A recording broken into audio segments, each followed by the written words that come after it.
మంచి మాట ఏంటంటే, విలువైన వాటిని భగవంతుడు మనకి ఇచ్చే ముందు ఆలస్యం చేస్తాడు. ఎందుకంటే వాటి విలువ మనకు తెలియాలి కాబట్టి.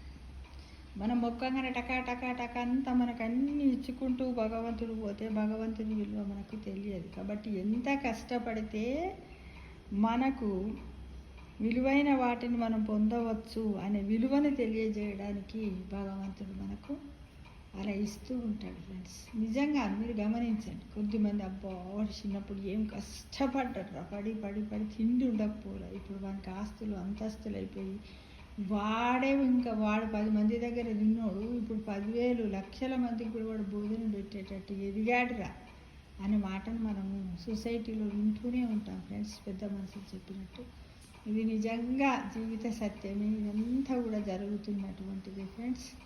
కాబట్టి విలువైన వాటిని భగవంతుడు మనకి ఇచ్చే ముందు ఆలస్యం చేస్తాడు. ఎందుకంటే వాటి విలువ మనకు తెలియాలి కాబట్టి. చూడండి, ఎందుకంటే ఒకప్పుడు చెప్పేవాళ్ళు పెద్దవాళ్ళు ఏం చెప్పేవాళ్ళు తెలుసా?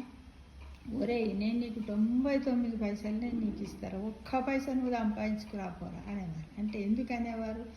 వారికి క్రమశిక్షణ లేక వాడు ఎలాంటి పని చేయనటువంటి సోమరిపోతుకాలా చెప్పేవారు.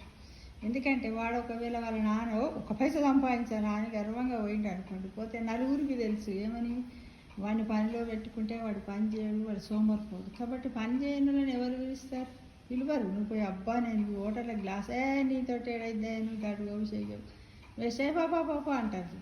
అలా తప్పకుండా వాటి విలువ ఎప్పుడంటే ఒక పైసా 99 పైసలు సంపాదించడం ఈజీ, ఒక పైసా సంపాదించడం కష్టం. ఎప్పుడు తెలుసా? అది మానవత నైతిక విలువలను మనం కలిగి ఉన్నప్పుడు, సోషల్ వాల్యూస్ని మనం ఇంప్లిమెంట్ చేసుకున్నప్పుడు, అందరికీ మనపై నమ్మకం ఉన్నప్పుడే మనం ఏదైనా సొసైటీలో సాధించగలం. ఫ్రెండ్స్, మనం అనుకుంటాం, కొద్దిమంది అంటారు, ఏమంటారు తెలుసా? Money makes many things. No, దానికి నేను ఒబే కాను. ఎందుకు తెలుసా? మనీ మేక్స్ మెనీ థింగ్స్ కాదు, many thing makes money. You get money కదా. ఎలా అంటే నువ్వు ఎన్నో చేసి డబ్బులు సంపాదించవచ్చు, కానీ పైసలే అన్నీ చేస్తాయంటే కాదు. ఒక్క ఉదాహరణ చెప్తా. ఏంటంటే నేనే చెప్తా, నా ఎక్స్పీరియన్స్లో చెప్తా. ఏంటంటే మొన్న ఈ మధ్యకాలంలో టూర్ వెళ్ళాను.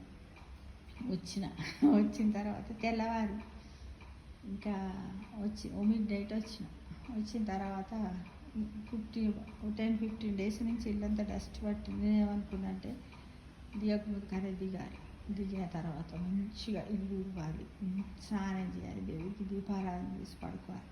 కానీ బస్సు దిగిన తర్వాత చీపురు గట్ట పట్టొస్తుంది.